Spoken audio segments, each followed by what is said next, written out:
Oh, it's you. You need something repaired or something? Well, this is kind of awkward, but remember my friend I had up there in that mountain place? Well, they're kind of gone now, and I need some help campaigning for this upcoming presidential speech thing going on.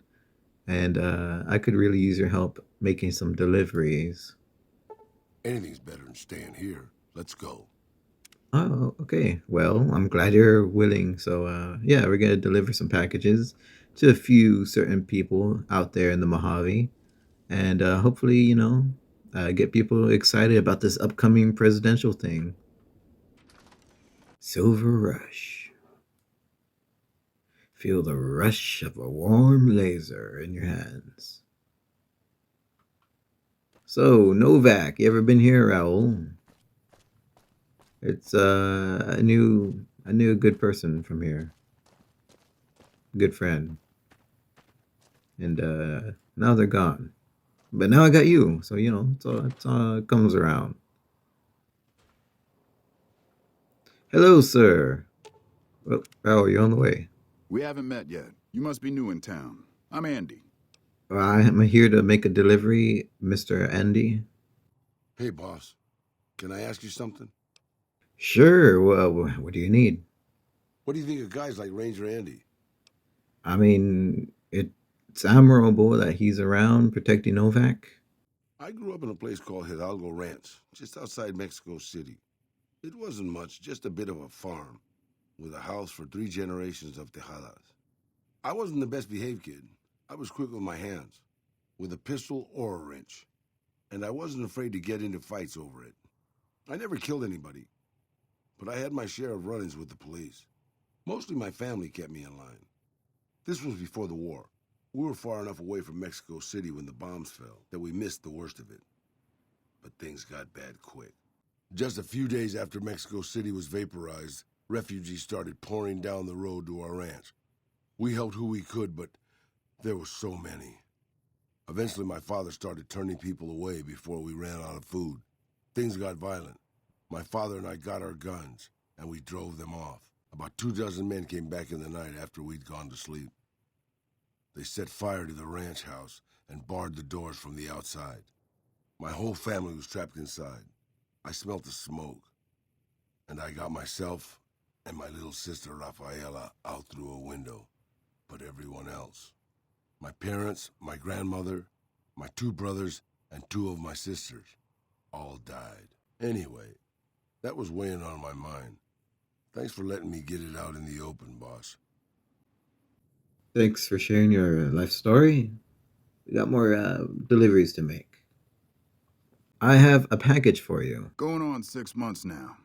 I know, it's been a while. The courier service isn't what it used to be, but it's here now, so I just need you to sign for Always it. a pleasure. Keep yourself safe.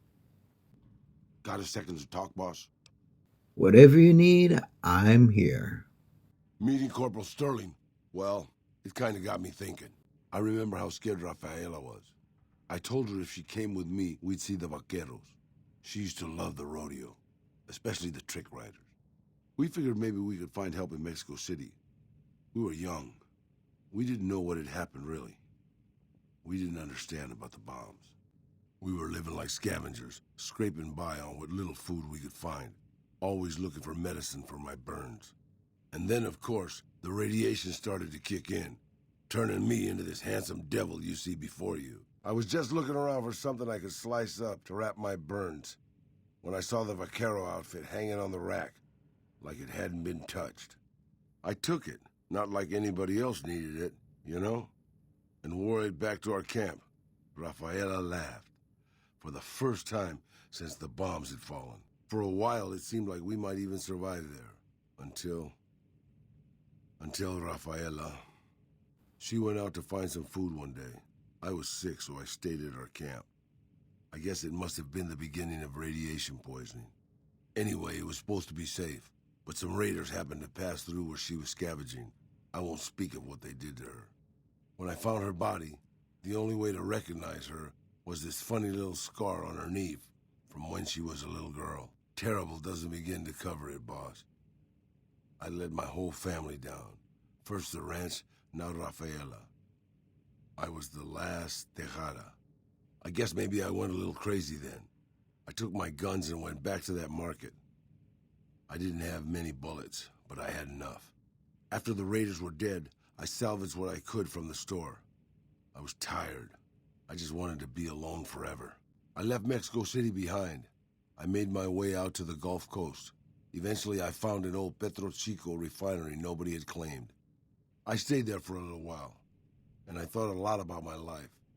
I thought about the guns I'd lived by and what they'd gotten me. I decided my guns hadn't gotten me anything, and it was time to give it up. I took off the old vaquero outfit and put on a Petro Chico jumpsuit. The name tag said Miguel, so I started using the name myself. Eventually, I made it to Arizona. That's another story, boss. Raul, I'm sorry about your family troubles. But we got more packages to deliver. So hustle up, my dude. Hustle it. We gotta move. Let's go. We got a midnight special delivery, so let's wrap it up. Isn't that bomber a beauty? Thanks so much for making an old man's dreams come true. No problem. And I have a delivery for you. Here you go. Bye. That's a good thing to see, huh, boss? Raul, you've had your heads in the cloud all day, man. What are you thinking? That loyal guy. He's getting up there in years, but he still finds a way to make himself useful to his people.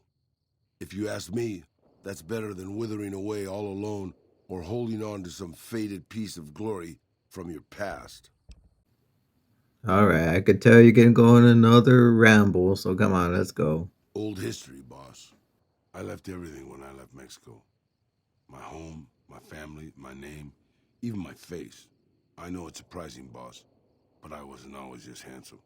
As far as the world knows, I was Miguel, and I was okay with that. I headed north for a while, and ended up in Tucson. Not Tucson, by the way.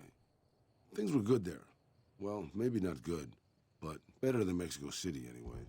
I found myself a little shack, started fixing things. It's a better way to use your hands than killing.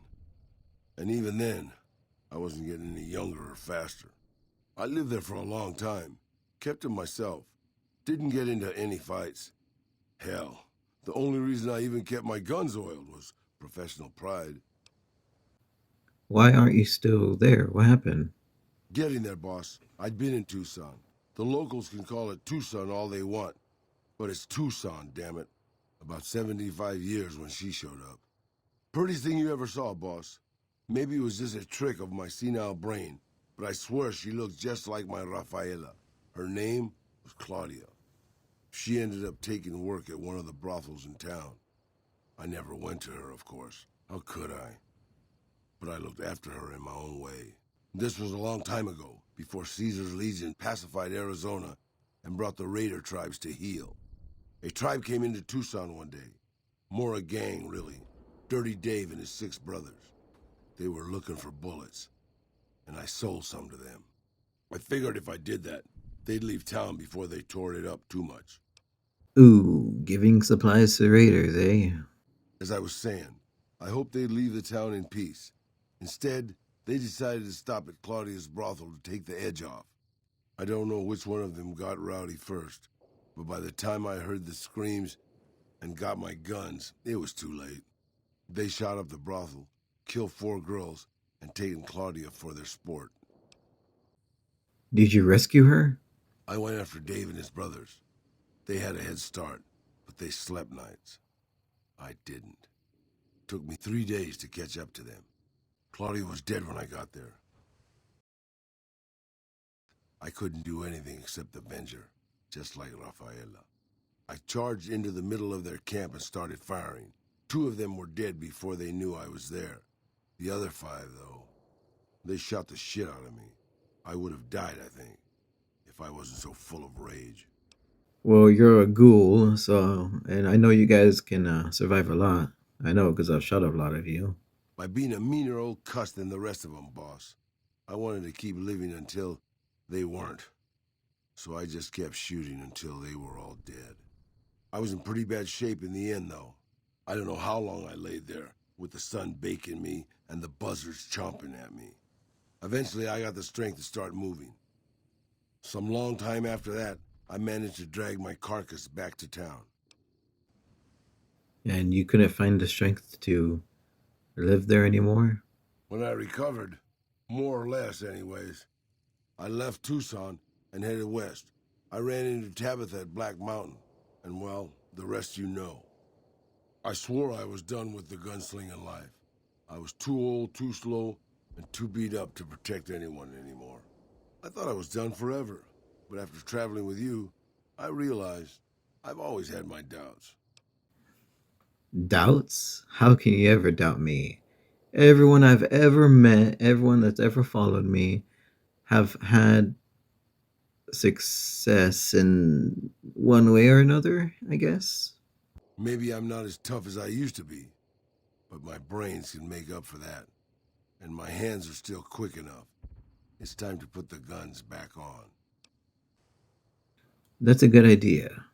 Mr. House needs another gun, especially one that's so experienced and with so much skill over the years.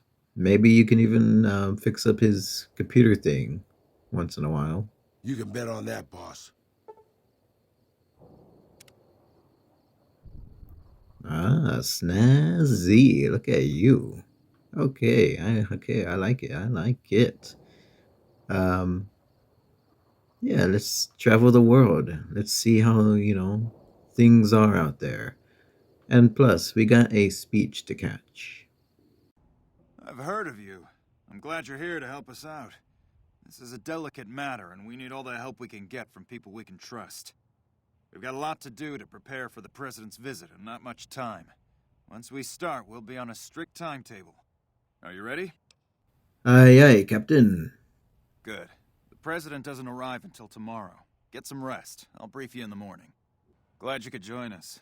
Most of my men are already on duty, and the crowd has already started gathering outside. We've got a busy day ahead of us.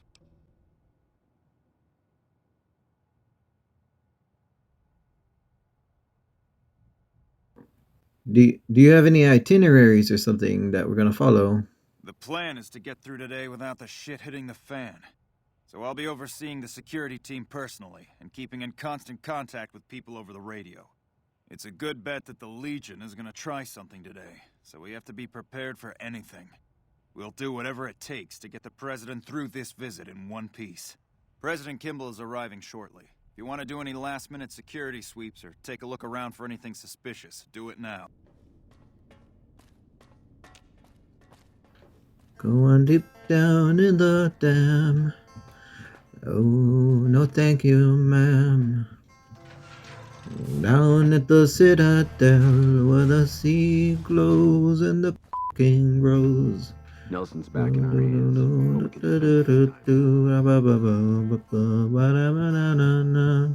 Where am I going? Where am I going? Is it this way? Is it that way? Just whip it. Whip it real good. Whip it. Is it me or has the Brotherhood stopped engaging us? Smartest move they ever made, you ask You're me. getting engaged to your brother? Have you finished your security sweep? Yes. Looks like that's his vertibird coming right now. It's showtime. Let's not mess this up. Now, if you'll excuse me, I've got some security procedures to oversee. Look, Raul, it's El Presidente. And are prepared to make the most noble sacrifices.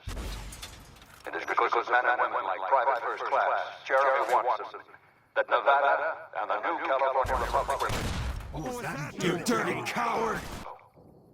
Raul, I think I fell asleep. My speech is so boring. Hey, this person over here looks a little suspicious. Jeremy Watson, that Not right Nevada now. and the new California Republic remain free and secure. Keeping quiet. Guaranteed pickpocket, by the way. On the outskirts of one pine, Jeremy Watson never had it easy. His father worked as a caravan guard on the short route, and his mother, like many Californians, braved the ruins of the old world as a prospector. They suffer through water shortages, raider attacks, and the Brotherhood of War. Like our mighty Sierra Nevadas, they endured. But the time came and they could no longer shoulder the burden alone. What, Raul, when you say your nose is leading you up here? Answers the clarion call.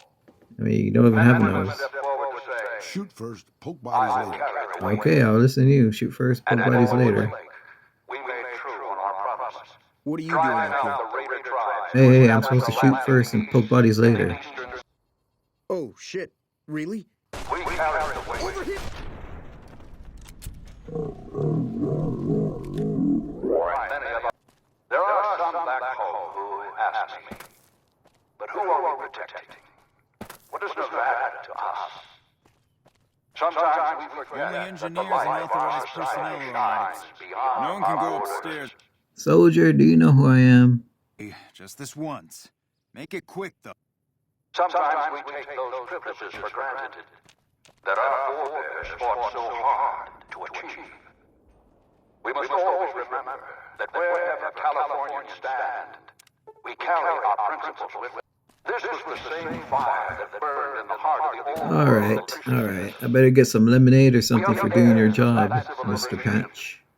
But for California itself, Hooray. he was prepared to make the most noble of sacrifices to defend the principles of our republic, even here Sacrifice. on Sacrifice. Nevada soil. His actions are a beacon to all of us who stand here today in tribute to his valor. Private First Class Jeremy Watson, on behalf of the Senate and people of the new California Republic, it is my honor to present Woo! you with the Star of Sierra Madre. Oh, I thought this was a celebration. You're honoring that guy. One stands as a tribute to the sacrifice made by those who came before us. Today, you are the waves of the Pacific, pushing ever eastward. You are the sequoias rising from the Sierra Nevadas, defiant and enduring. You are the great western light of California, torchbearers in the darkness, living reminders of all that is best in our republic. Thank you. Thank you. Woo, yeah. Yeah. Okay, let's get the fuck out of here. Yeah, get the feck out of here. Let's go. Remember, watch the president's back, Raul.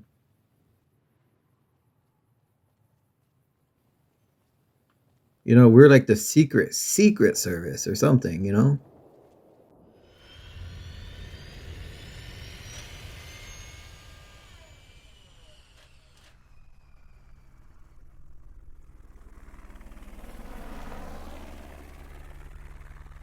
Hey, Hey. good job today. We got the president out safe and sound.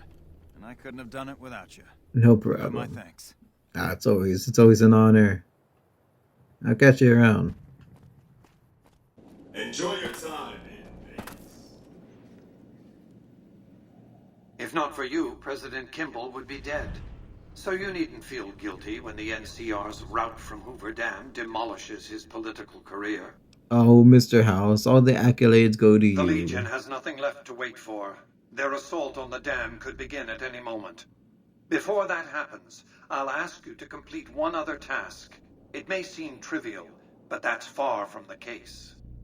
Between the Strip and Helios 1 lies the El Dorado Electrical Substation. Humble as it appears, the substation has immense strategic value, for it's there that you'll jumpstart the Lucky 38's dormant reactor. Gain access to the substation's control room and install this override module. Just so you know, there are NCR troops guarding the station.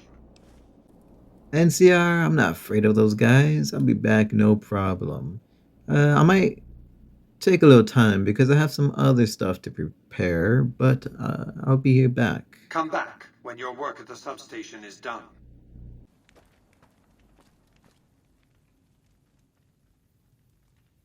Hey, it's me.